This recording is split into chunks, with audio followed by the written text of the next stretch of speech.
We are awakening together. This is our weekly gathering we hold online. For more information, visit our website, awakening-together.org. We'd love to see you there. Thanks, Marisol.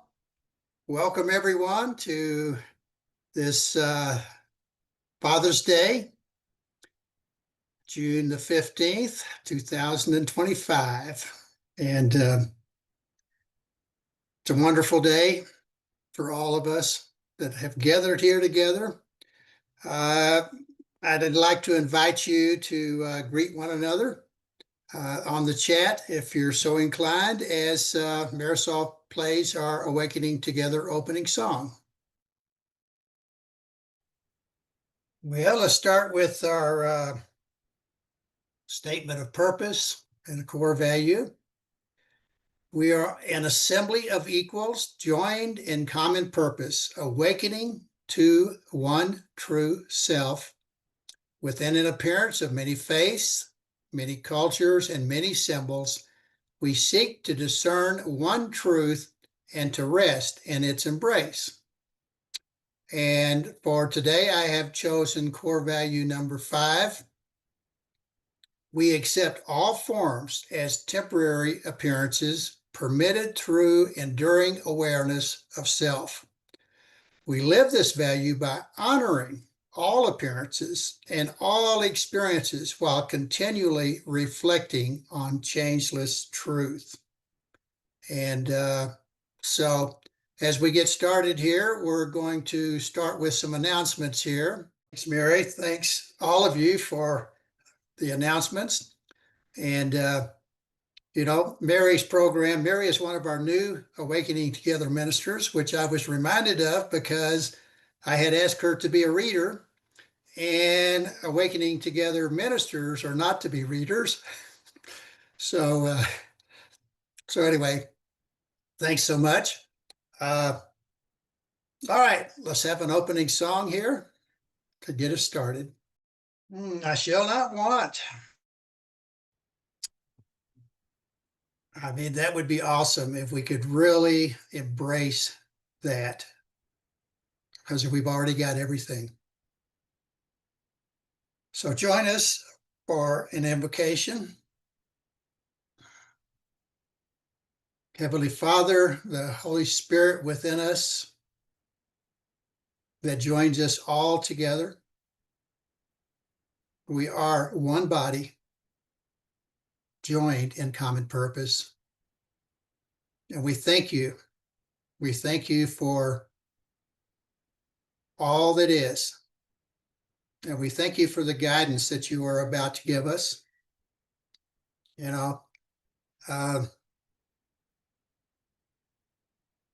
It's such a pleasure to be joined with you in awareness. And so bless each one of us as we receive this message. Amen.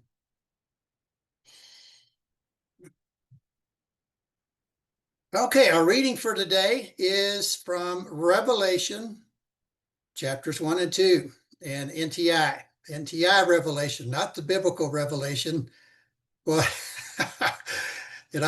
I've actually taken classes in Christian churches on the book of Revelation, and man, I'll tell you what, it's extremely confusing. So Spirit has clarified it tremendously so that we can have at least a glimpse of understanding. And Joseph is going to be our reader today. Go right ahead, Joseph. Thank you, George. Good morning, everyone. Good morning, friends. Good to see everybody. Happy to be here. And that was an excellent introduction to the book of Revelations, George. I have much the same feeling about this. So thank you, Holy Spirit. Thank you, Regina. And here we go. Revelations chapter 1. This is on page 461 if you want to follow along. So, the time is at hand.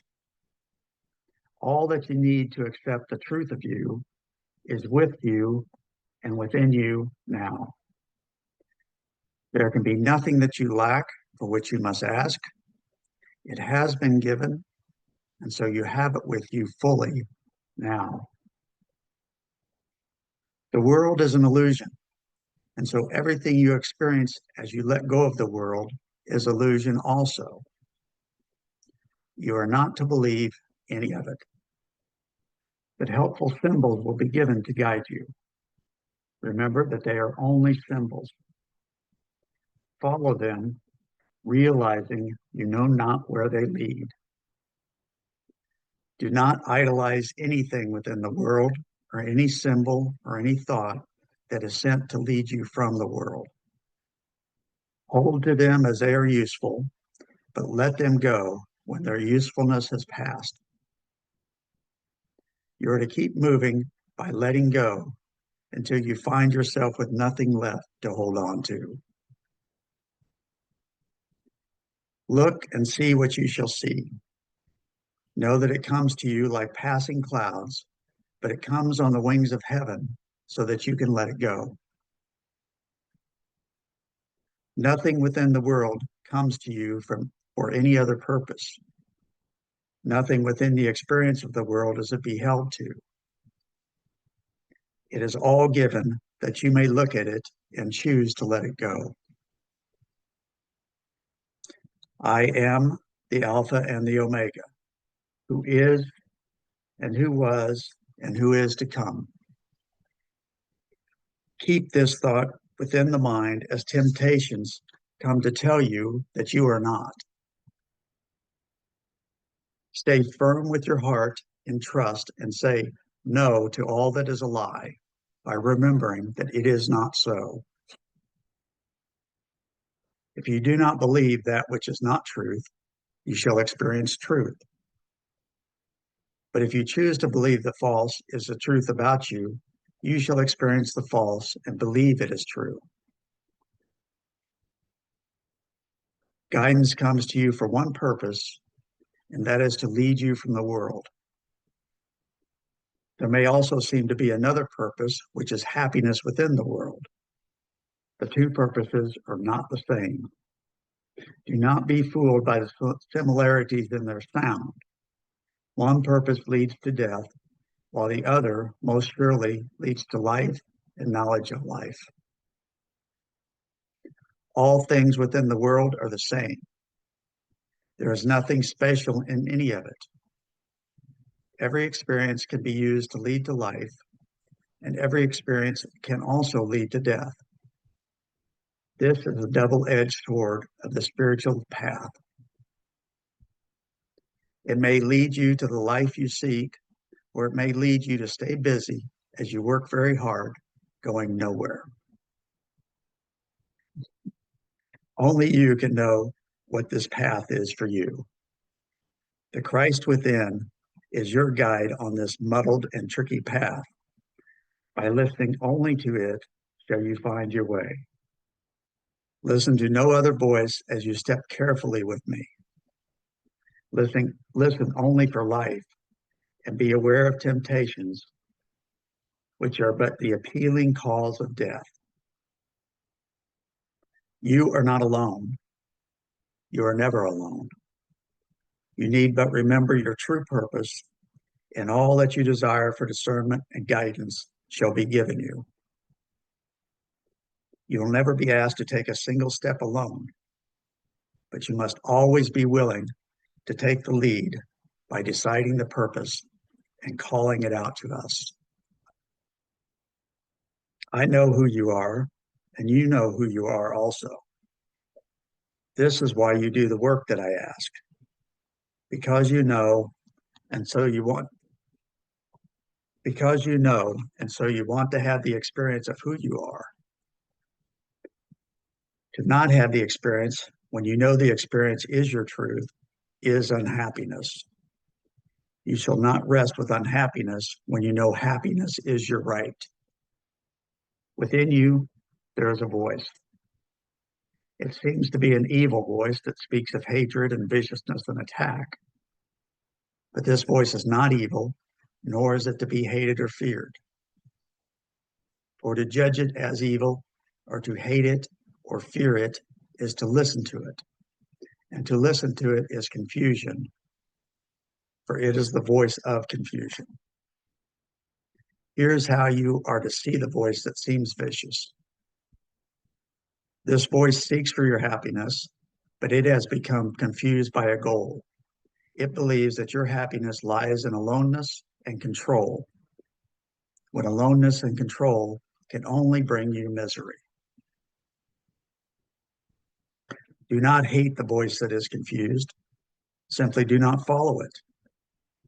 It leads to confusion, and you are ready to follow the voice of clarity now. To him who has an ear, let him hear. It is by overcoming the voice of confusion that one knows only the voice of light. And it is the voice of light that leads you to the tree of life, which is the paradise of God. Do not be afraid to hear the voice of confusion. To fear it is to believe it is truth. Hear the voice, but do not listen to it. That means recognize its confusion and do not walk in the way that it asks. Have faith in me over what it says. Trust in your truth, and you will know true happiness. He who has an ear, let him hear. Life cannot die because life is the extension of life. Only the belief in death can bring you sorrow. Let that belief die by not protecting yourself against it, and you cannot be hurt by belief in that which cannot be. Let that belief die by not protecting yourself against it, and you cannot be hurt by belief in that which you cannot be. I want to look deep within you, with you, at the beliefs that you fear most. They are the ones you hide by denying them, but you deny them because you think they are true. If you knew they were false, you would let them go. I want to look at them with you so that you may lean on my strength and see that they are false. You may feel your fear and let it go with a giggle, because the light of your own heart shines brighter than darkness caused by confusion. When darkness is looked at beside the light, it is the darkness that must fade away. Put your fear of me aside, for your fear of me is but imagined. You imagine the confusion in you is truth, and that I will punish you for your confusion. But this is nothing but evidence that the voice of confusion has your ear. Put that aside. Know that listening to confusion can never be helpful, since it only leads into confusion. Trust me enough to listen to me over the voice for confusion. Through this, you shall learn that clarity is clear and confusion muddles all that is available to be seen. He who has an ear, let him hear. You may choose trust, or you may choose fear. One is light and the other is darkness. So one will bring you joy and the other will lead to suffering. Look carefully upon the choice that is offered you and choose wisely with your heart.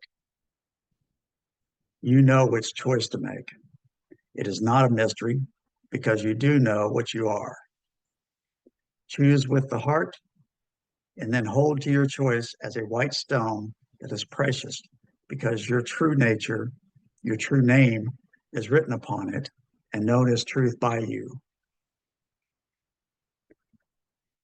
I know your truth.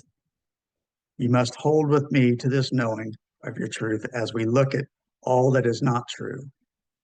As you remember your truth and hold to me, nothing shall shake you, for nothing can shake the truth from the mind when the truth is held to as all that is in the mind as true.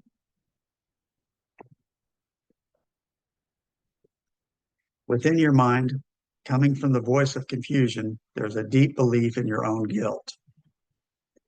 Trust me that this belief is in your mind, that you will see it and feel it as we step forward. The fear that you know The fear that you know comes from the guilt that is hidden. Without the guilt, there can be no fear. Trust me, the fear that you know seems real because the guilt seems real also. Fear may be let go, but as it is, the guilt shall rise to greet you. When you see it, you will wish again for the fear protected you from having to look at the guilt. The guilt comes with great pain and the strong feeling of sacrifice. The strong feeling of sacrifice. Hold to me as we look at the guilt. It is not real, although it has been believed. We must look at it and release it together. If we do not do this, the belief in guilt remains.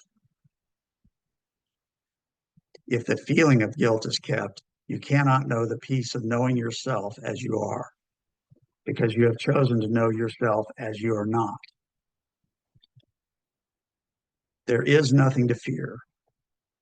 By trusting me to the end through all that we see to experience, you will learn that this is true, and you shall rejoice unto heaven.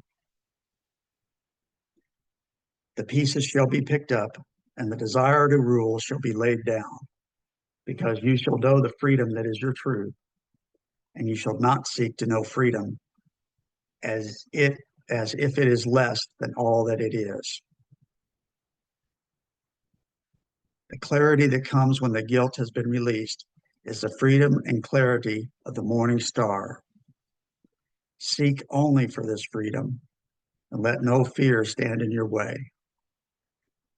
He who has an ear, let him rejoice.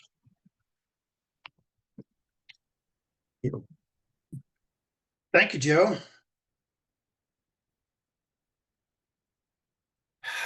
You know, about a month ago, I attended John Mark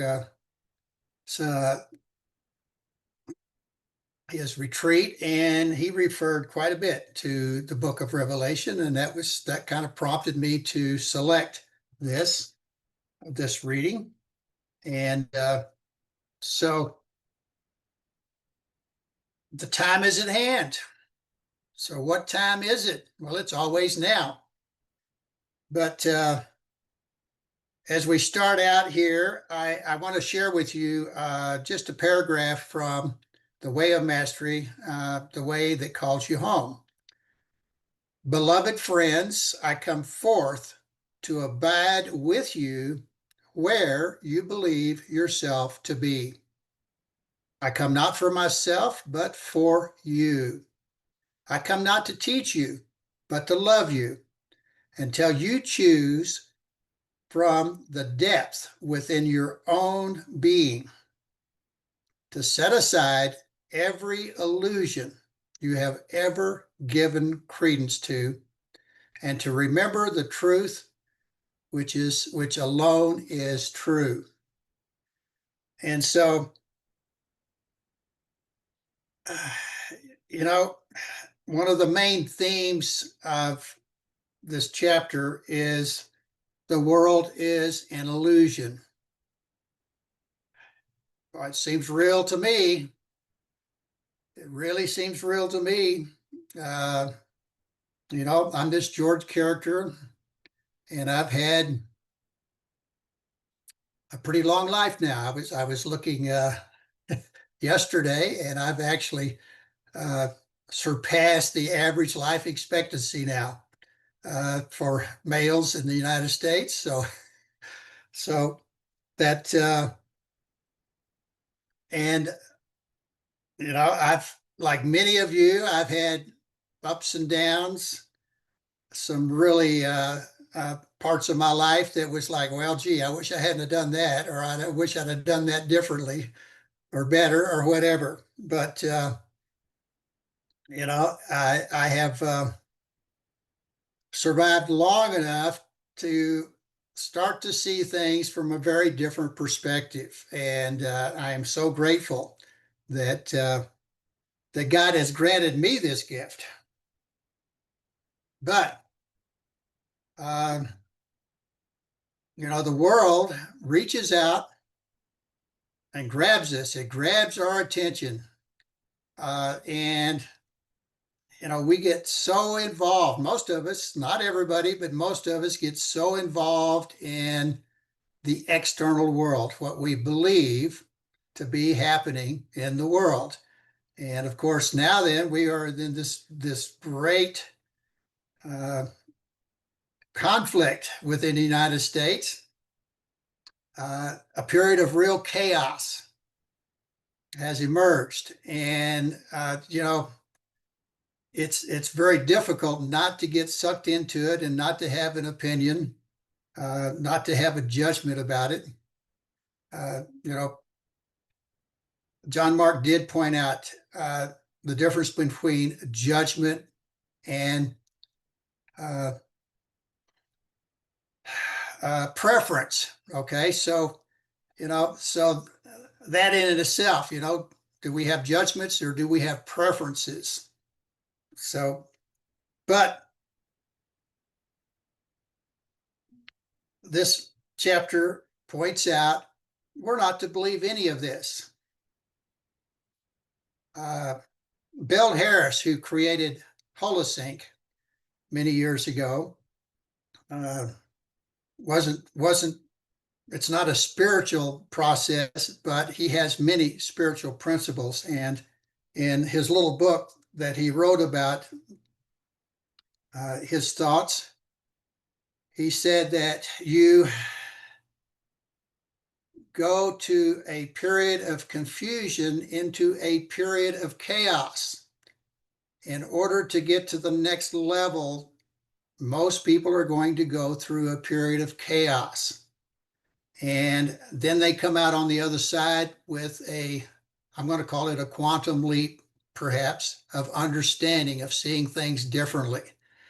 And so we have that opportunity. We're in that period of chaos that it's impossible to understand. So, but Spirit points out to us, we're not to believe any of this. So, one of the most important sections of this is talking about guidance. Guidance comes to you for one purpose, and that is to lead you from the world. There may also seem to be another purpose, which is happiness within the world. These two purposes are not the same. Do not be fooled by the similarities in their sound. One purpose leads to death, while the other most assuredly leads to life and the knowledge of life. All things within the world are the same.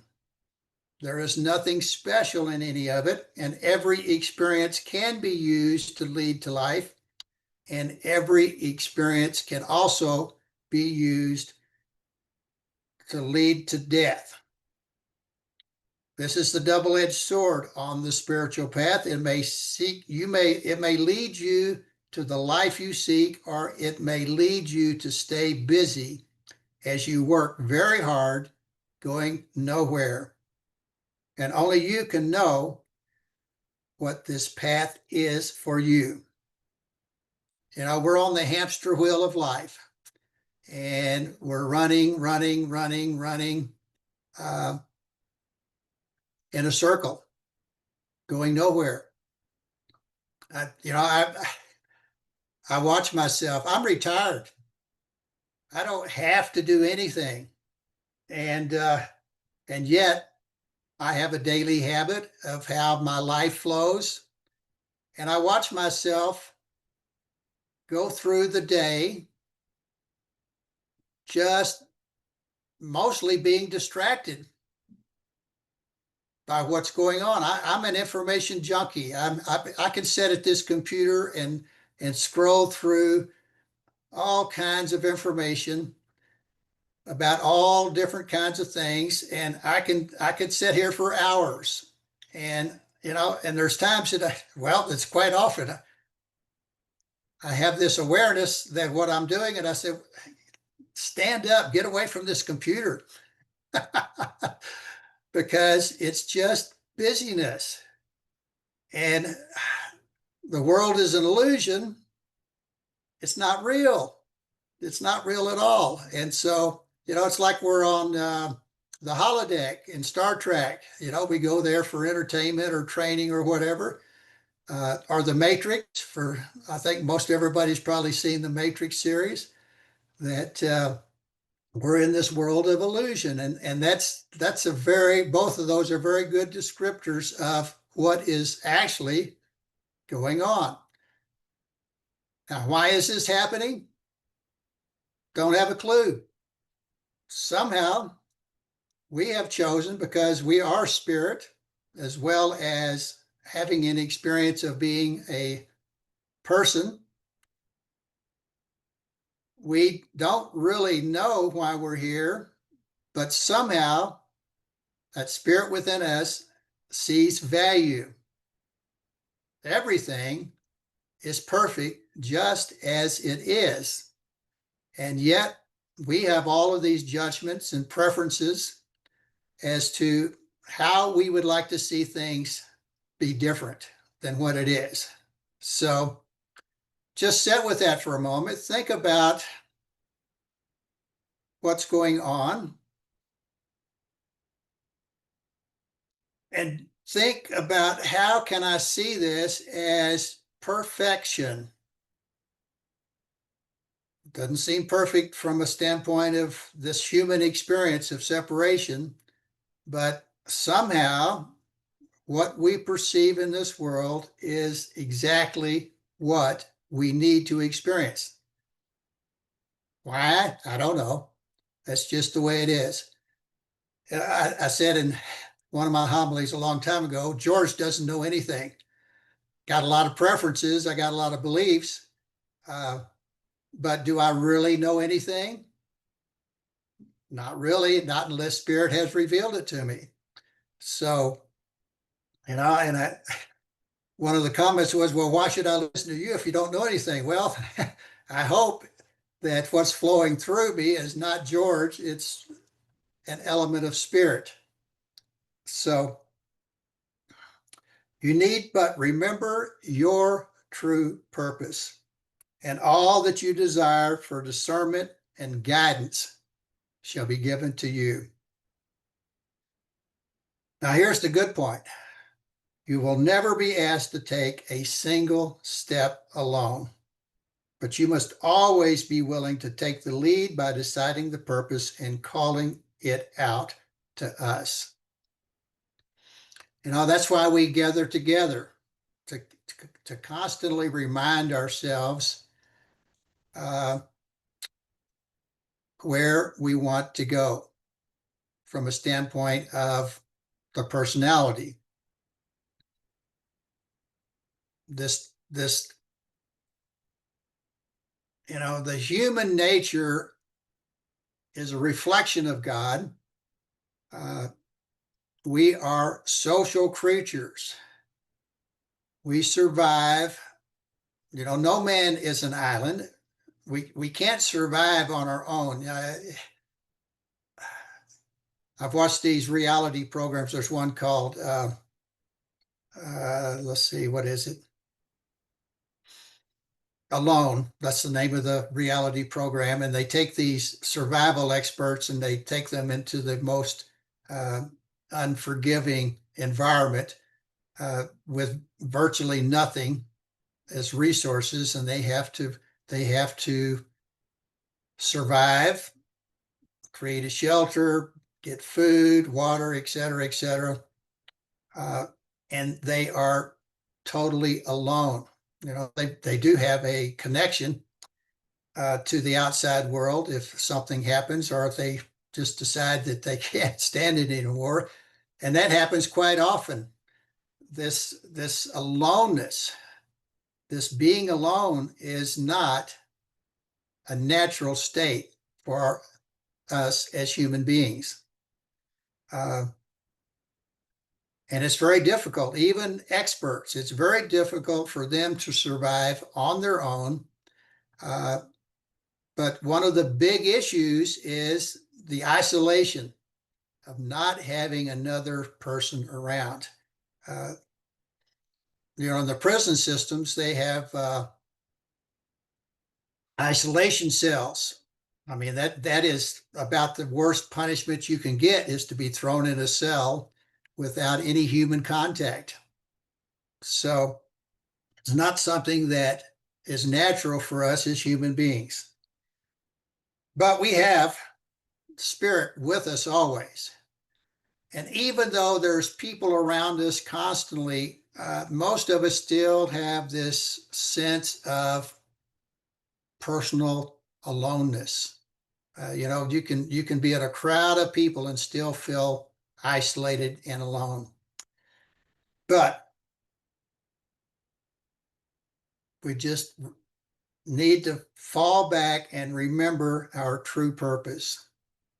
And so it's by gathering together. It's not necessary. There's many people that have awakened without being a part of a group or whatever. But for most of us, it's really helpful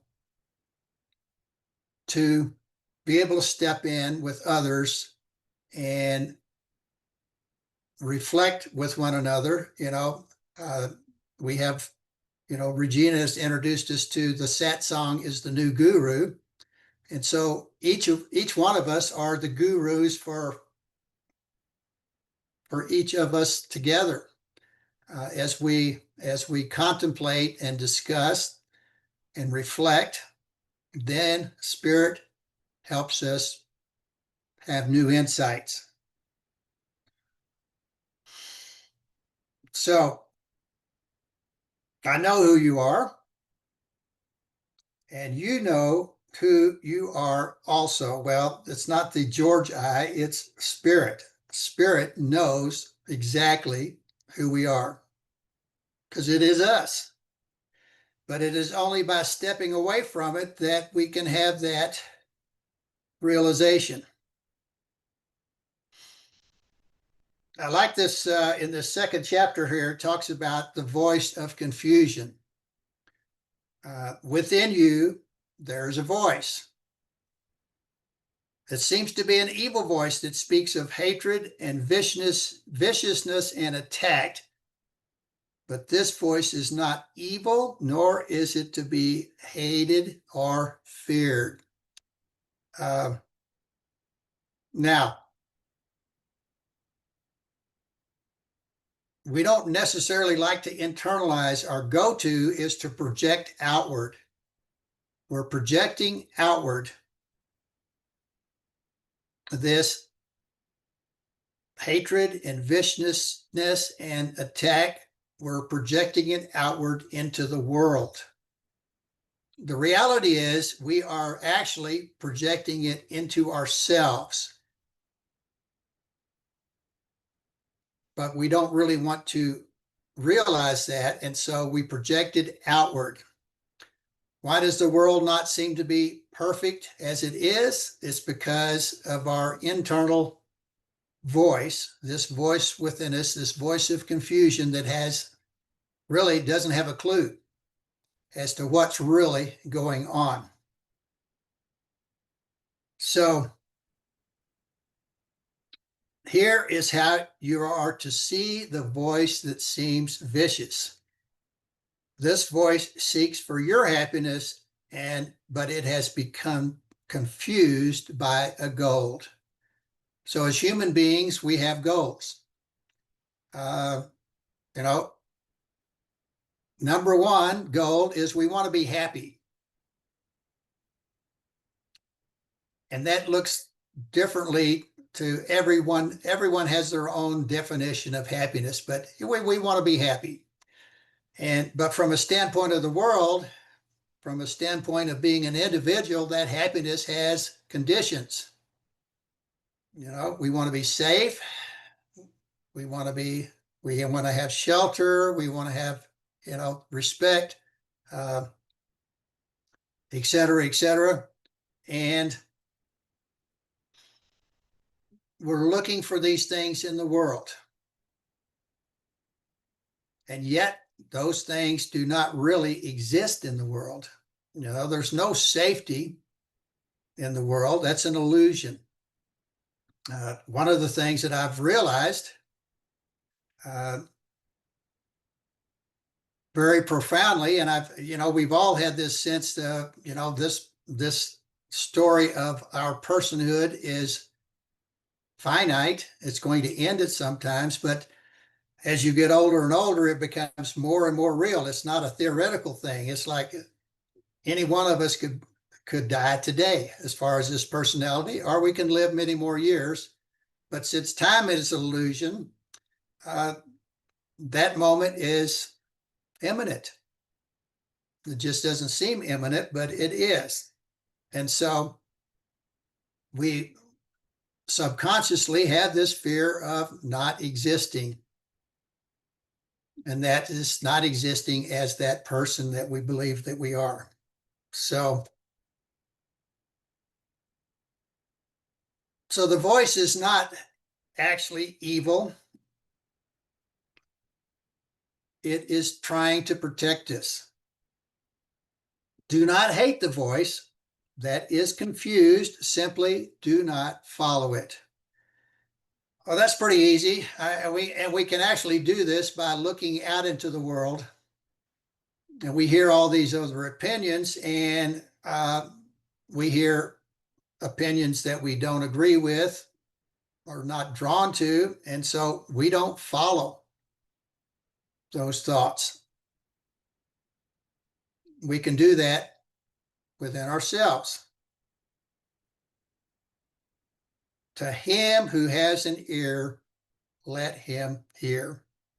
It is by overcoming the voice of confusion that one knows only the voice of light.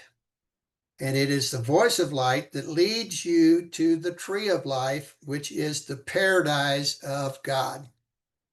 Paradise has nothing to do with anything within the world. Ramana Maharshi spent his life basically in a cave with nothing from the world.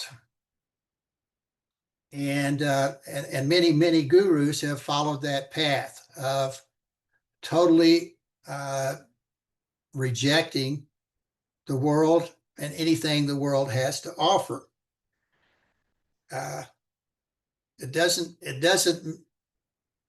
let's go back to the two purposes of guidance. One purpose leads to death, while the other most assuredly leads to life and knowledge of life.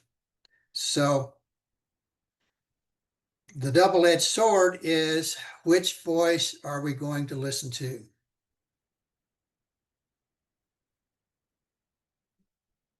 So we can hear this voice, but we don't have to listen to it. Recognize that it's confusion, and do not walk in the way that it asks. Have faith in me over what it says. Trust in your truth, and you will know true happiness.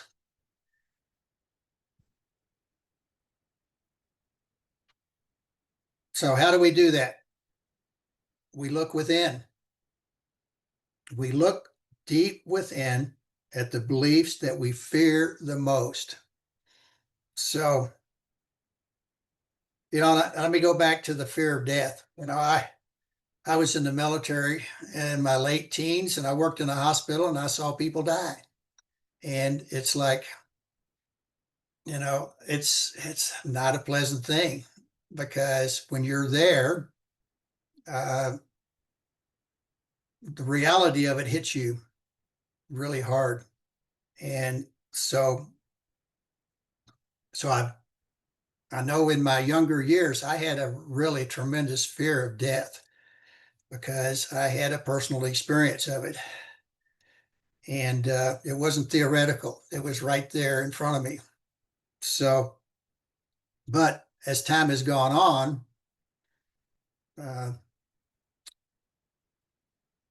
I'm not going to say that fear is totally, completely erased, but It's certainly not there in the way that it has been in my past life. So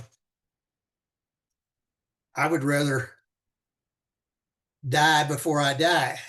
I would like the George character to participate in this awareness and understanding of what is truly real.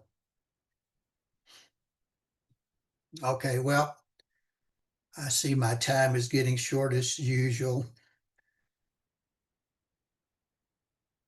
So within your mind, coming from the voice of confusion, there is a deep belief in your own guilt. But trust me, the fear that you know seems real because the guilt also seems real. Hold to me as we look at guilt. I look back at my life, it's like, and I said this before, woulda, coulda, shoulda. From a George standpoint, it's like, boy, I wish I'd have done that different. And I didn't. And I think most of us probably share that experience. So there's nothing to fear, but by trusting me to the end through all that we seem to experience, you will learn this is true and you shall rejoice unto heaven. The pieces shall be picked up and the desire to rule shall be laid down, because you shall know the freedom that is your truth, and you shall not seek to know freedom as if it is less than all that is. So let me close by reading again out of The Way of Mastery.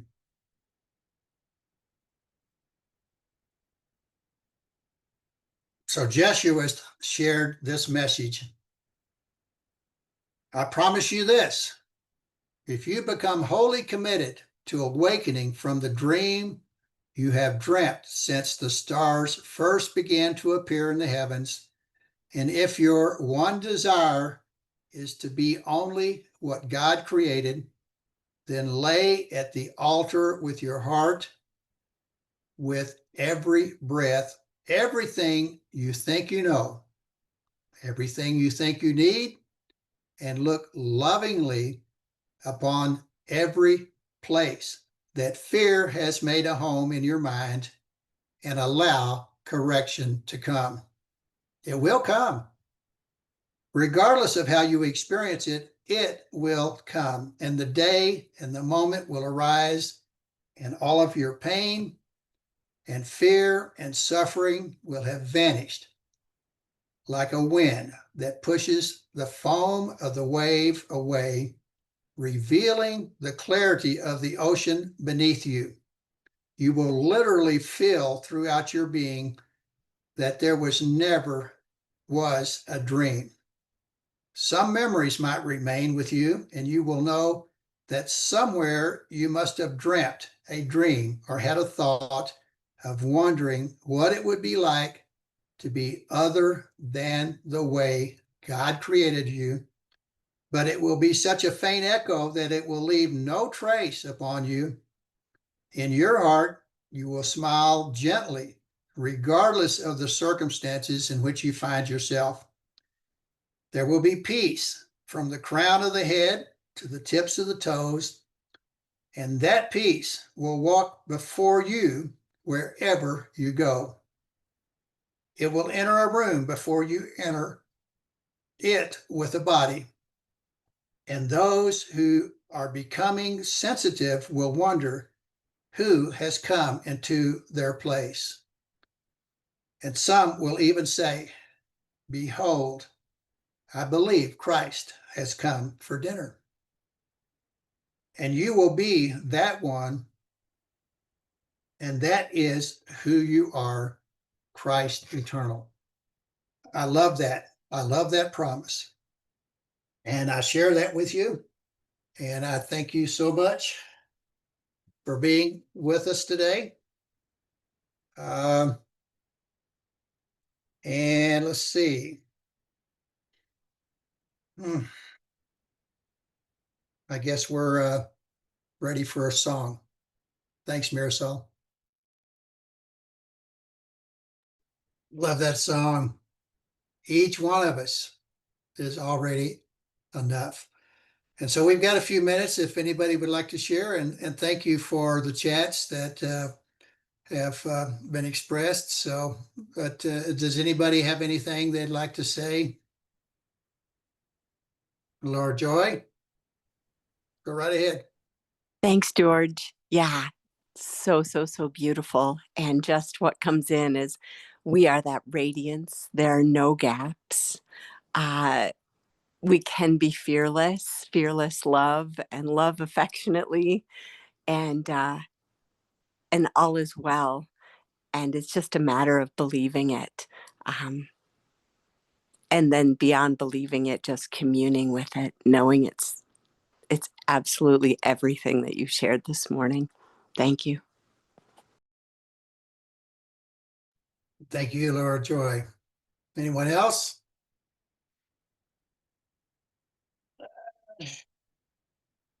There's one other little paragraph I'll share.